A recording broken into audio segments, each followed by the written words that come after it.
On a 7 matchs au programme aujourd'hui en NBA, installez-vous confortablement, on va analyser chaque rencontre pour vous aider à faire vos pronostics, on se retrouve juste après l'intro. Tu es passionné par les paris sportifs, tu souhaites augmenter tes revenus grâce à ta passion. Laisse-moi me présenter, je suis Aurélien Monod, plus connu sous le nom de Dorado, et je suis passé de livreur de pizza à parieur professionnel au Mexique. Alors cela fait 10 ans que je vis de ma passion et que j'aide les parieurs dans la francophonie à se créer un complément de revenus grâce aux paris sportifs. Tu en as peut-être marre des arnaques dans ce milieu, c'est pourquoi je tiens à te dire que je suis un des rares parieurs à avoir un bilan 100% certifié par une plateforme externe et parmi les tout meilleurs du site. J'ai guidé des centaines de parieurs grâce à mes pronostics ou à travers mes vidéos, mes podcasts et mes conseils. Toi aussi, tu peux réussir en obtenant ton plan d'action directement sur ta boîte mail en fonction de ton capital, de ton niveau et cela totalement gratuitement. C'est unique en France, donc ne perds pas l'opportunité d'apprendre et de gagner à mes côtés.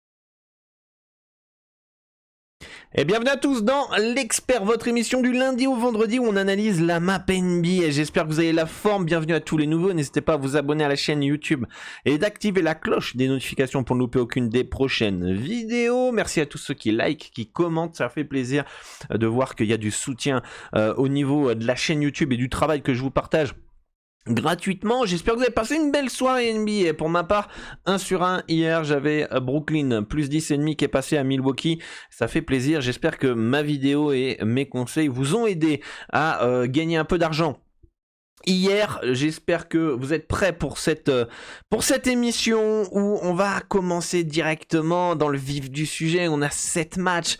La première rencontre, c'est les Celtics de Boston qui se déplacent à Détroit. Et on peut voir que j'ai mis un âge de moins 14 en faveur de Boston. Les bookmakers mettent un moins 14 ce soir pour les Celtics. Il n'y a pas de value, même si le marché va sur Boston.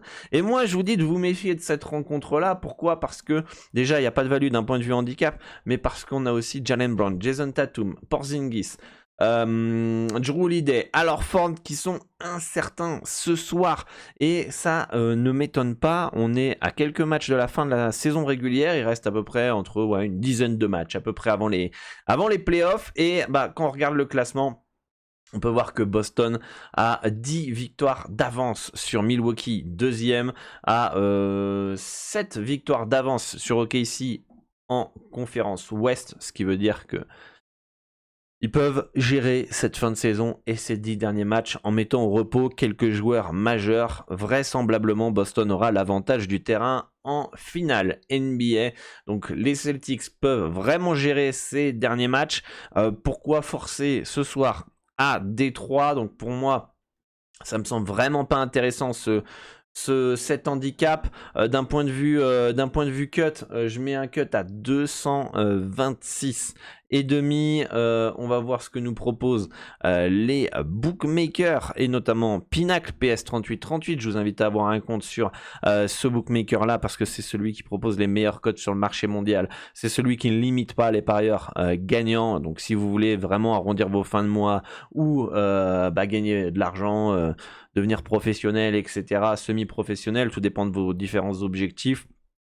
Impérativement, il faut que vous vous inscrivez sur Pinacle PS3838. Vous pouvez passer par un des brokers les plus fiables au monde, Asian Connect. Ça fait plus de 10 ans que je recommande les parieurs dans la francophonie à s'inscrire via ce broker-là, un des plus fiables.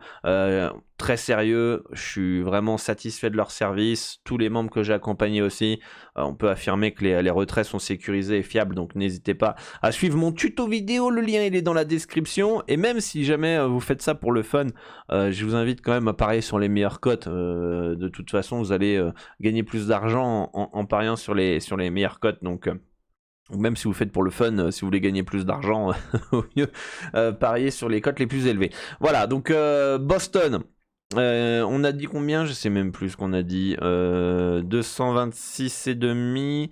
Alors j'ai un truc qui est devant mon PC. Utilisation de l'espace disque qui veut pas s'enlever. Donc je réinitialiserai le PC de tout à l'heure. Mais vous le voyez pas à l'écran. Mais il me cachait mon 200, le cut du bookmaker. 223. Je pense que c'est bien placé. Tout dépendra en fait de qui est là et qui est pas là à Boston.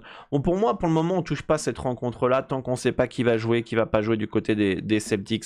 Ça me paraît cohérent en fait déjà au niveau des cuts, au niveau des handicaps et puis en même temps au niveau des enjeux. Même Détroit a pas d'enjeu à part perdre, même si les joueurs veulent gagner, veulent faire sa place en NBA, gagner des contrats, etc. Pour moi, ce match-là, il n'est pas à toucher tant qu'on ne sait pas en fait qui va jouer et qui va pas jouer. Mais je pense pas que Boston va forcer.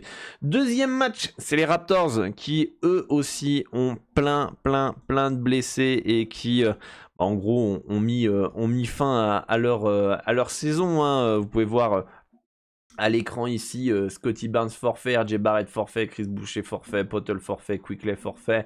Si on regarde un petit peu le classement, comment sont Toronto, aller chercher la 10e place, ça me semble assez compliqué, hein, même quasiment impossible. Il va falloir gagner les 10 derniers matchs et espérer qu'Atlanta perde tout, etc. Donc pour moi, avec tous les blessés, plus le classement, je pense que Toronto va plus chercher, en tout cas c'est le management, va plus aller chercher le tanking. On peut voir qu'ils se font déboîter en ce moment, évidemment c'est normal, ils n'ont pas leurs meilleurs joueurs. Pour moi, ça me paraît plutôt bien placé. Moi, je mets un âge de moins 13,5 en faveur d'OKC. OKC, il faut maintenir la première place, donc ça va jouer à fond.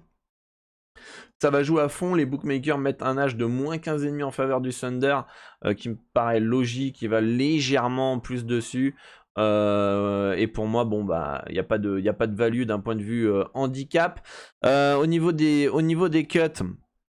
Au niveau des cuts, j'ai mis un 230 et demi, 230 et demi.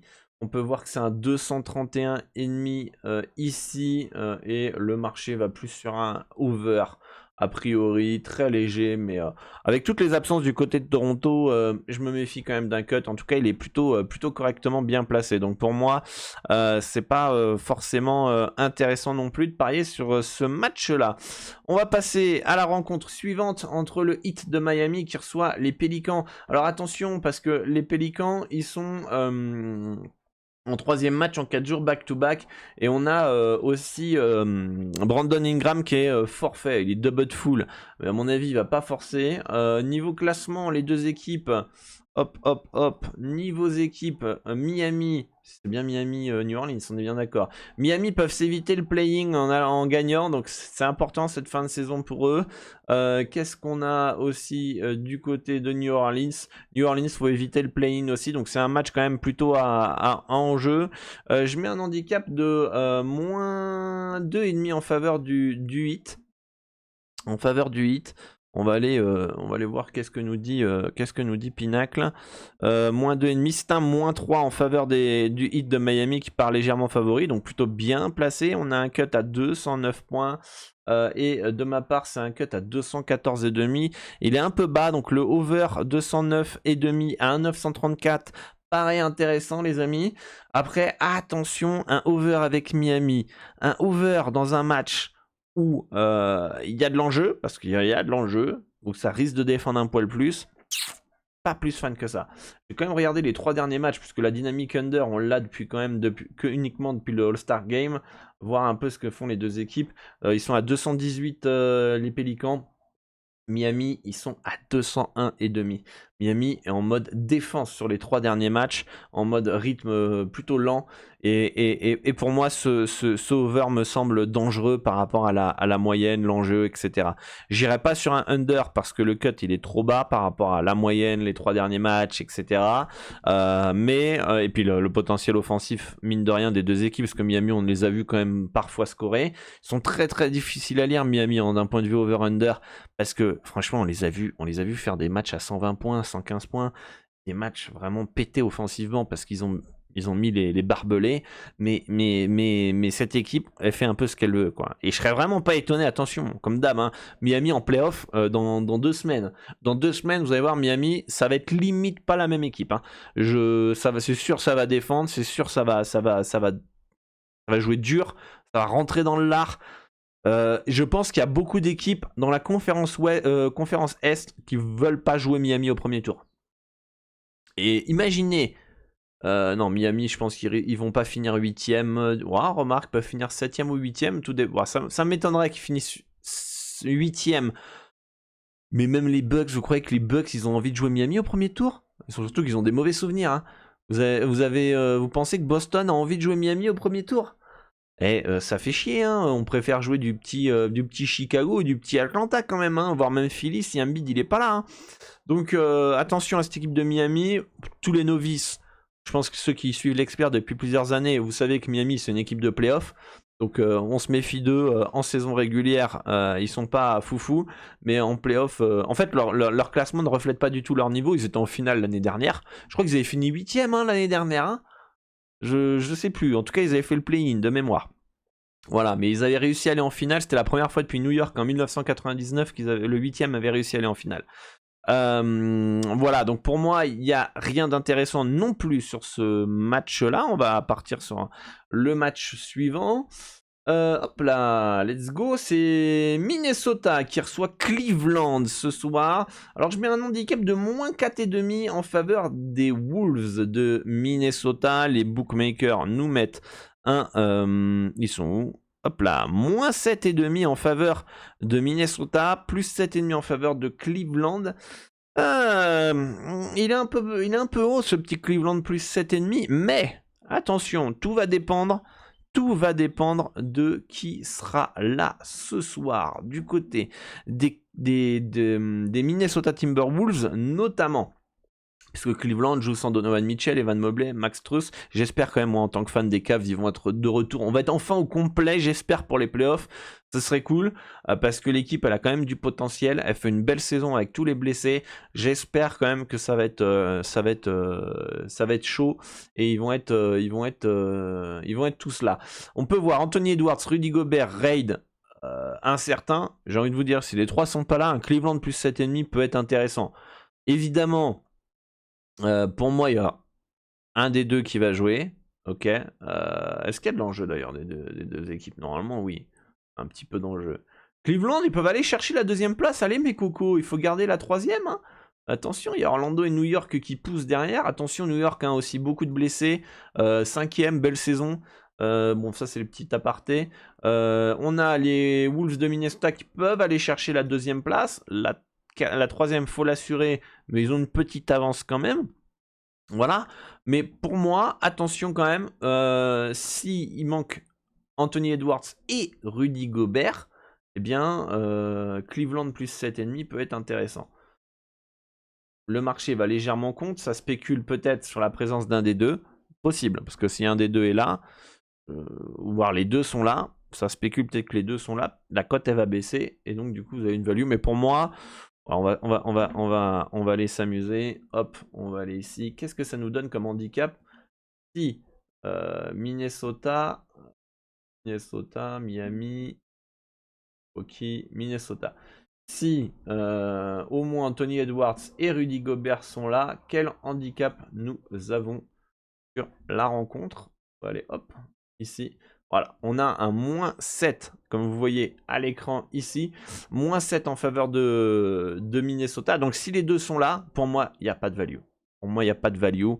Voilà, il n'y a rien d'intéressant. D'un point de vue cut, j'ai un 212 points et on a ici un 207. Pas fan du over dans cette rencontre. Beaucoup de joueurs incertains, beaucoup de joueurs absents du côté de Cleveland. Deux équipes qui défendent. Deux équipes qui sont capables de défendre. Cleveland a peut-être un potentiel offensif un peu plus... On remarque sans Donovan Mitchell, moins.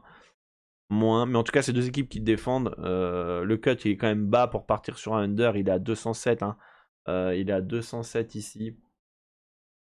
Les gens vont plus sur un under.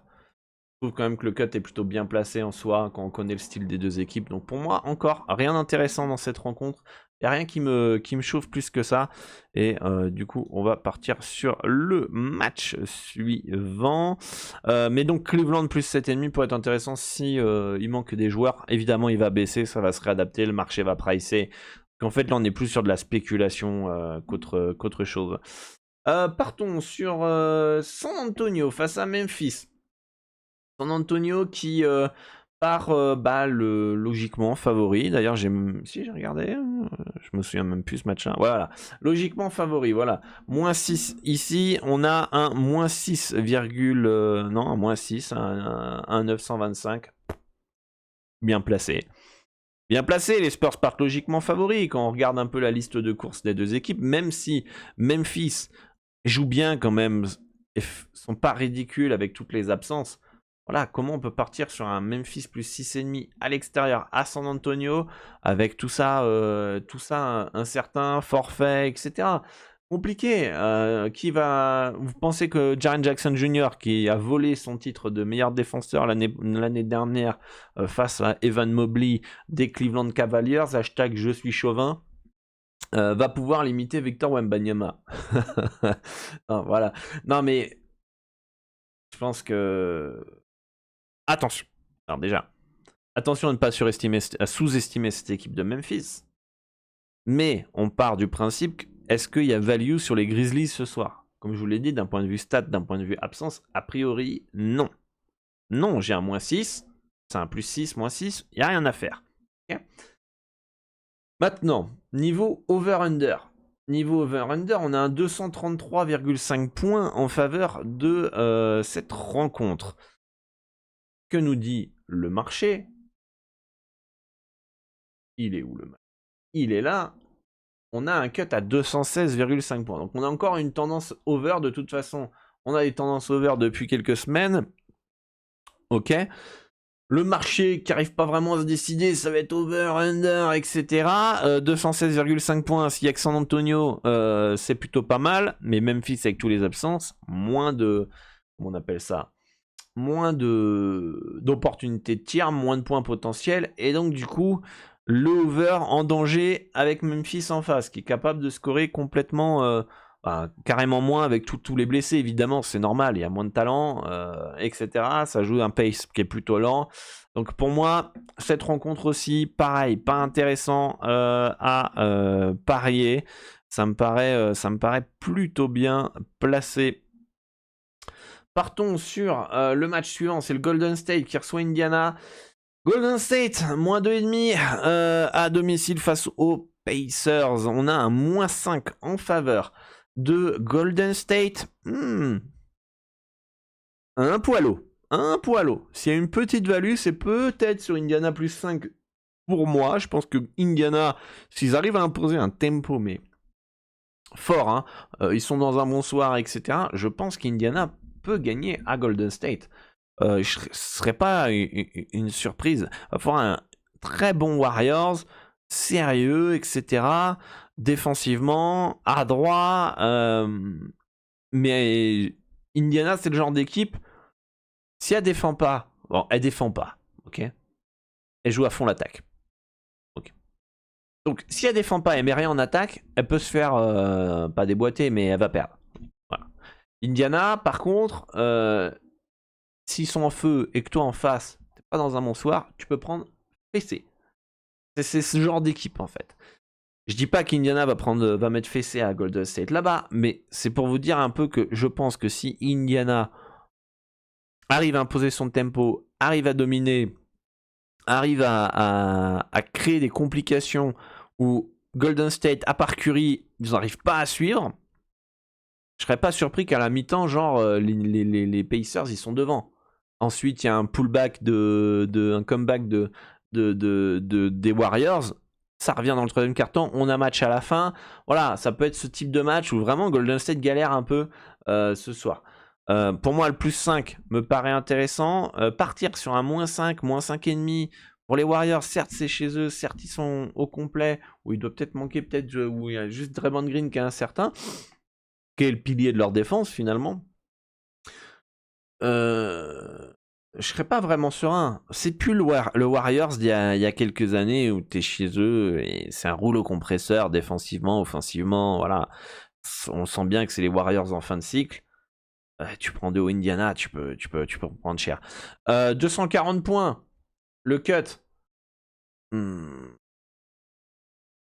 On aura des points, on aura des opportunités. Est-ce que les deux équipes peuvent mettre du 120 points? Je pense que oui. Il va pas falloir qu'une des deux équipes ou que les deux équipes aient un petit carton lent. Donc, plus tendance over. D'ailleurs, qu'est-ce que nous dit le marché? Qu'est-ce que nous dit le marché? Le marché est neutre. Ça bouge pas. Je vais vous le montrer à l'écran. Enfin, ça bouge, mais voilà. Il y en a qui vont contre le over. Il y en a qui vont pour le over derrière. Ça open à combien? Ça open à... j'arrive pas à... Voilà. 1,943. Et c'est 1,934. Donc voilà, ça n'a pas bougé des masses. Donc bon, le marché qui pense que c'est plutôt bien placé. J'irais quand même plus sur une tendance over que under ou no bet. Ça serait un peu ça ce soir sur ce match-là. Et j'irais plus sur du Indiana, mais ça reste quand même, une map dans l'ensemble plutôt complexe. Mais ce serait peut-être mes deux préférences sur ce match-là. Là. Le 240 points pardon, et le Indiana plus 5 à 917. Ça serait les deux pistes. Les deux pistes. Portland face aux Clippers, les deux équipes qui viennent de se jouer. Les Clippers ont plutôt dominé la rencontre, ont gagné de 13 points après un petit relâchement dans le quatrième quart-temps. Face aux Blazers, les équipes sont dans la même configuration. On sait que c'est difficile de battre deux fois de suite la même équipe. Je dis pas que Portland va gagner, mais est-ce que les Clippers vont mettre deux fois de suite une fessée avec un match plutôt tranquille une deuxième fois, sachant que Portland va peut-être faire des ajustements. Après, c'est sûr que niveau enjeu, on a les Clippers qui doivent garder cette quatrième place, parce que ça pousse quand même derrière. Ça pousse au niveau du classement. Ça pousse, regardez, 8ème. Ils peuvent tomber, s'ils font une mauvaise fin de saison, les Clippers, ils peuvent passer de 4ème à 8ème, voire peut-être 9ème. Bon, c'est chaud quand même. Mais ça va être la bataille, ça va être la guerre, les amis, là, à l'ouest, là, au niveau du play-in. Putain les mecs, et si ça reste comme ça, on a du Phoenix, Sacramento, Lakers, Golden State, oula, ça va être bon ça va être bon, mais on peut voir qu'il y a quand même beaucoup d'enjeux pour les Clippers. Les Blazers sont déjà éliminés, voilà, ça va tanker. Alors après, est-ce qu'ils vont réussir à descendre au niveau des Spurs? C'est pas sûr, de toute façon après la loterie, que vous soyez à 19, 15, aujourd'hui elle a été changée, donc c'est pas parce que t'as une victoire et l'autre en a 15 que tu étais avant-dernier, que tu ne vas pas avoir le premier choix de draft. Mais en tout cas, je pense que l'enjeu peut faire que le plus 13 de Portland, plus 13,5 là, ne soit pas si intéressant que ça. En tout cas, l'enjeu. Parce que avec de l'enjeu, ou du moins ils sont encore en course pour du play-in, ils n'auraient jamais eu ce plus 13,5 déjà. D'un point de vue statistique, moi j'ai une value sur le plus 13,5. Voilà. Si je mets une petite sanction pour Portland, parce qu'ils ont plus d'enjeu, et que les Clippers ils ont de l'enjeu, je pense que tu peux mettre 2,5 points, 3 points en faveur des Clippers. Et donc du coup, on n'a pas de value sur ce match-là. Par contre, là où je veux en venir, encore une fois, ça serait avantager ultra les Clippers quand même pour qu'il y ait de la value sur le moins 13,5. Ça aurait avantagé les Clippers de 6-7 points, ce qui est beaucoup. Généralement, quand une équipe elle a pas d'enjeu et une autre équipe elle en a, t'as que 3,5 points d'écart entre le H réel, et en tout cas c'est les que j'ai remarqué en observant les fins de saison, c'est souvent 3-4 points maximum au niveau des enjeux. Et donc du coup on arriverait à un moins 13,5. Et donc il suffit qu'on tombe un soir où Portland a un peu envie, que les Clippers gèrent, Donc plus 13, il passe. Plus 13,5, il passe. Donc là, moi, ma piste, c'est plus un plus 13,5. Plus 13,5 pour ce match-là. Parce que pour moi, c'est soit on a une value sur le plus 13,5 de Portland, soit on a un F0. Mais je pense pas que la value elle soit sur le moins 13,5 du côté des Clippers. Ça me paraît trop haut pour un match à l'extérieur. Un deuxième match où ils ont le moins 13,5, ils l'ont pas passé le deuxième match. Le premier match, hein. Ça gagne de 13. Hein. Ça gagne de 13. Donc avec un relâchement, ils menaient de 20. Début du quatrième quart-temps. Mais justement, est-ce que les Clippers vont forcer? Donc il faut gagner. Mais est-ce qu'il faut forcer, sachant qu'ils ont des joueurs à préserver? Attention. En tout cas, pour moi, la value est plus sur Portland par rapport à ça. Niveau over-under, on a un cut à 223 points. De mon côté, on a un 216,5. Pour moi, le cut, il est un peu bas. Il est un peu bas. Encore tendance over, comme d'hab. Hein, de toute façon, les gens vont plus sur le under. Bon, de toute façon, je trouve pas ça dingo, connaissant le potentiel offensif de Portland et le potentiel offensif des Clippers. Donc bon, pas simple cette map, hein. Putain, là-bas, j'étais peut-être un peu plus inspiré. Vous me direz dans les commentaires si ça se ressent, si j'étais plus inspiré les jours précédents. Mais en tout cas, je sens qu'il n'y a pas grand-chose qui me plaît plus que ça pour le moment dans cette soirée NBA. Et enfin, le dernier match, c'est les Lakers qui reçoit les Sixers. Les Sixers dont j'ai du mal à comprendre. J'ai du mal à comprendre d'ailleurs, j'ai envie de voir. La dernière fois, les Clippers, le marché a été, je crois, sur eux, contre Phoenix. Je serais quand même assez surpris que ce soir, on remarque sur Betfair, ça va sur eux. Par contre, sur tous les autres bookmakers, c'est neutre. Ça va légèrement sur eux, mais c'est pas foufou. Comme je vous l'ai dit, je comprends pas. J'ai du mal à comprendre la cotation des Sixers et les mouvements de marché des Sixers depuis que Joel Embiid n'est pas là. Depuis que Joel Embiid n'est pas là, je ne comprends rien à la cotation et je ne comprends rien au mouvement de marché. Alors je ne sais pas trop comment expliquer parce que j'ai pas d'exemple en tête. Mais par moment, l'absence de Joel Embiid est surestimée. Par moment, elle ne l'est pas. Et ce qui est étonnant, c'est quand elle n'est pas surestimée, l'absence de Joel Embiid, c'est là où il gagne. C'est-à-dire que pour moi, il n'y a pas de value, c'est bien placé, l'absence de Joel Embiid est bien mesurée, etc. etc. Du coup, ça passe. Okay. Ça passe. Le marché a l'air d'aller contre eux en plus. Ça dépend, des fois oui, des fois non. On ne sait pas. Donc c'est assez étonnant. Et des fois, comme là, ce soir, pour moi, il y a value sur les Sixers. J'ai un gros écart. Un gros écart, c'est un grand mot. Mais j'ai un écart. Et le marché va pas dessus. Et des fois, j'ai pas d'écart, le marché va dessus, ou des fois, va contre, mais il gagne quand même. Je comprends rien, en fait. Et je pense que ça vient du fait que l'équipe, elle est trop irrégulière. Alors, Maxi, il est capable de mettre du 35 points. Et puis, ou alors mettre du 35 points, puis ça sert à rien, ils se font déboîter. Ou des fois, il met du 35 points et ça permet de gagner. Pareil, Tobias Harris, on comprend rien ce joueur-là depuis des années, on ne sait pas ce qui... C'est un bon joueur, hein, mais il est capable de mettre 25 points comme il est capable d'en mettre 9, quoi. Donc en fait, t'as que des joueurs comme ça. Du coup, c'est un peu pièce en l'air avec cette équipe de Philly. Et c'est dommage que j'ai pas d'exemple et que je les ai pas notés, mais Philly... C'est une équipe, j'ai rien compris depuis Joel Embiid, leur cotation et les mouvements du marché. Je vous le dis. Moi ce soir, je comprends pas la cotation. C'est-à-dire que pour moi, c'est normal qu'ils soient outsider à Los Angeles. Est-ce qu'ils valent un plus 7,5 ? Je sais pas. Sur Betfair, on nous dit que non. Sur Pinacle, ISN, Sbobet, etc., on nous dit que en fait, oui, non. On verra ce que ça fait ce soir les Sixers, mais je comprends rien. L'autre fois, il y avait, je le reprends, c'était un plus 4,5, je sais plus contre qui c'était. Pour moi, il n'y avait pas de value et c'était un des matchs les plus pariés.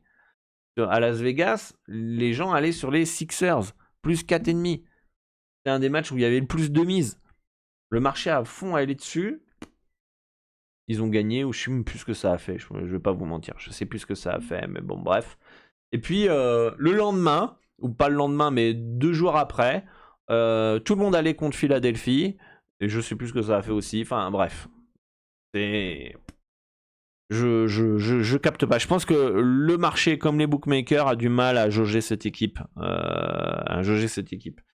Donc pour moi, plus 7,5 me semble plus intéressant que le moins 7,5. D'accord. Et en termes de cut, bah, les Lakers, ça va jouer l'attaque. Ça va jouer l'attaque, j'ai un 231. Les Sixers, bah, on sait pas en fait. C'est un 225. Ça peut être intéressant, le over, mais sans plus. Donc une carte quand même compliquée, vraiment vraiment compliquée, où ça peut partir dans tous les sens pour ma part, notamment over-under. De toute façon, en plus en ce moment, qui comprend les over-under, dites-moi, les gars, depuis le All-Star Game, plus d'under, les planètes sont alignées under, on sait pas pourquoi. Bon, comme je vous l'ai dit, il y a eu une réunion entre les arbitres et la NBA pour durcir un peu les défenses, mais bon, normalement ça n'a pas été mis en place. Ça va peut-être, ils ont eu une discussion pour penser comment avantager les défenses dans les années à venir. C'est pas du tout maintenant, hein. Donc voilà. Donc non, ce soir quoi, on a un petit mince, hop, on revient ici. On a quoi? On a un plus 7,5 là du côté des Sixers, plus 13,5 du côté de Portland. Ouais, ce serait les deux H+. Si je devais choisir, ce serait plus Portland. Et encore, il n'y a pas d'enjeu, donc ça fait chier. Voilà. Puis over-under, franchement, là on a les... Ouais, non. Non, on a Miami ici, on a Cleveland. Là, c'était bien placé. Peut-être Indiana Golden State, mais... Voilà quoi, c'est une carte compliquée. Hein. Dites-moi en commentaire ce que vous en pensez vous de cette map là. Mais ça sent peut-être le no-bet hein, ce soir, un petit repos en NBA, mais waouh, complexe. Alors, petite touche sur la fin, conseil. C'est pas parce que c'est... Comment dire? C'est pas parce que c'est complexe qu'il n'y a pas de value. Ok? Il y a de la value ce soir, quelque part. Où est le trésor? On ne sait pas. Compliqué. En tout cas, il n'y a pas de consensus, il n'y a pas un truc qui semble, comment dire, qui nous parle le plus. En tout cas, à moi, il n'y a pas un truc qui me parle le plus. Peut-être ce qui me parle le plus, comme je vous l'ai dit, c'est peut-être Portland, plus 13,5. Mais c'est tout. Ok. Ce qu'il faut bien que vous vous mettez en tête dans les paris sportifs, et ça, il y a beaucoup de parieurs qui ne le comprennent pas, c'est qu'on va perdre. On va passer des bonnes soirées, des mauvaises soirées, des bonnes périodes, des mauvaises périodes. Ok. Le but, c'est de gagner plus souvent que de perdre plus souvent. Comment on gagne plus souvent qu'on perd plus souvent? En prenant des value bets. Alors des fois, il y a des soirs où il y a des value bets qui sont plus importantes que d'autres. Ok. Ce qu'il faut bien comprendre, c'est qu'on n'est pas là à chercher à deviner qui va gagner. On n'est pas Madame Irma, on n'en sait rien de ce qui va se passer. Il faut essayer de trouver, c'est de savoir quelle est la cote ou le match qui est le mieux payé par rapport à la probabilité que l'événement doit se produire. Si tu prends un match, une équipe qui a 65% de probabilité de gagner ou de passer l'handicap et que la cote elle est à 2, donc 50%, c'est un value bet. Tu prends que ça, tu gagneras de l'argent à long terme. N'oubliez pas qu'il y a une part de variance. Plus ton roi est faible, plus la variance va être intense. Plus ton roi est haut, moins la variance va être intense. Mais on l'a vu lors du dernier Dorado Show, et je vous invite à cliquer sur le petit i pour aller voir la vidéo. Très important. Les vidéos les plus importantes, c'est pas celles-ci. Celles-ci, elles sont jetables. Dans 2 mois, on a tous oublié de ce qui s'est passé. Les vidéos les plus importantes, c'est le Dorado Show. C'est mes podcasts. Là, vous allez apprendre des choses qui vont vous rester à vie, gratuitement. Pas besoin de payer. Ok? Et on en a parlé. C'était quand? Lundi, sur le Dorado Show, mon dernier épisode. On a parlé de la variance.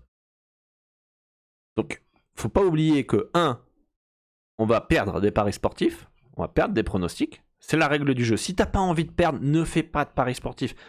C'est comme si tu rentres sur le terrain avec un... t'es sportif de haut niveau, tu rentres sur le terrain, tu veux tout le temps gagner, et quand tu perds, t'es énervé, tu butes tout le monde. Non. Si t'as pas envie de perdre dans le sport, tu fais pas de sport. Aussi simple que ça. Donc il faut se préparer à la défaite. Il faut se préparer au moment difficile. Un sportif de haut niveau, un attaquant au football, il va y avoir des périodes où... Bah... Même s'il dépend de ses camarades, qui lui fassent des bonnes passes, de ses positions, des arbitres, il y a les mêmes il y a des impondérables, on va dire, différents, mais qui existent.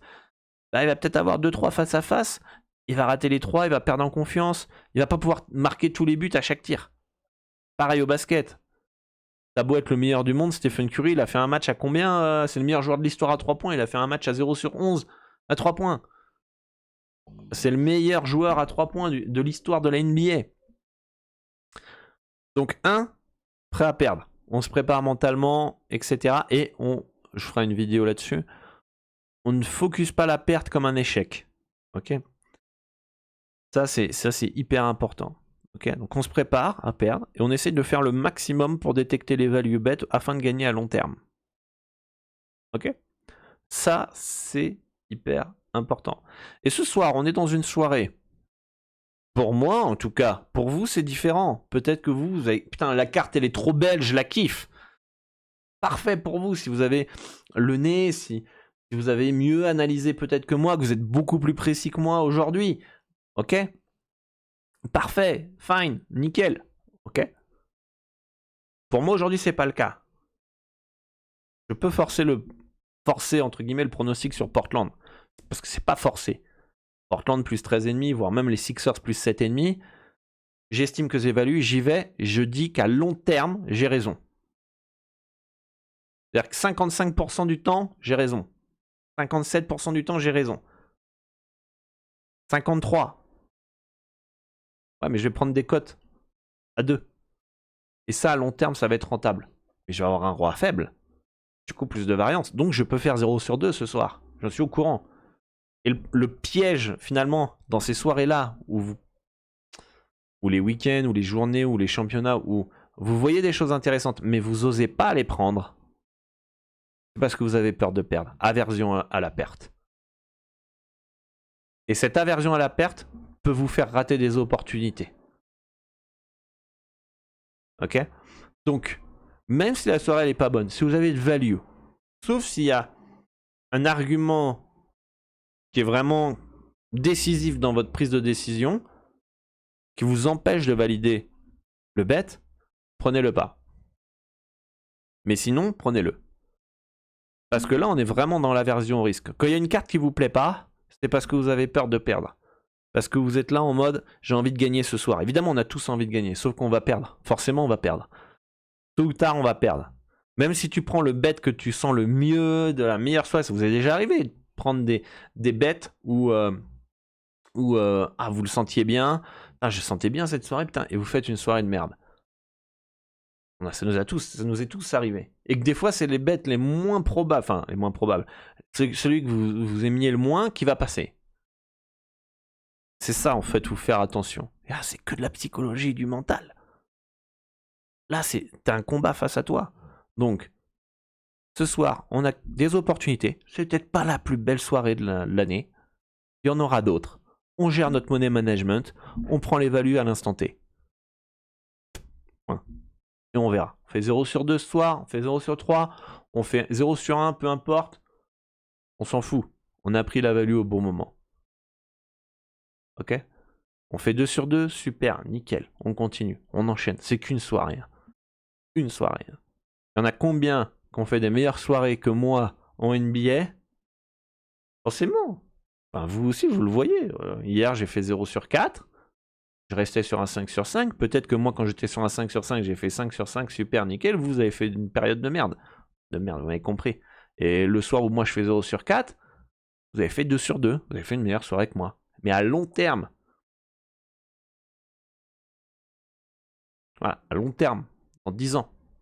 Où vous serez. Et moi, je veux que vous soyez toujours là dans 10 ans. Parce que vous avez bien géré votre money management, parce que vous avez compris les fondamentaux du betting. Et ça, vous regardez le Dorado Show, je vous mets sur le petit i en haut à droite. Allez, on termine cette émission avec ce gros conseil que je vous ai donné. Dites-moi en commentaire si vous avez appris quelque chose, si vous avez kiffé ce petit conseil que je viens de vous donner. Et on n'hésite pas à débattre dans les commentaires. Et moi je vous dis à lundi pour une nouvelle vidéo émission et bonne chance pour vos pronostics ce vendredi et à très bientôt. Ciao ciao.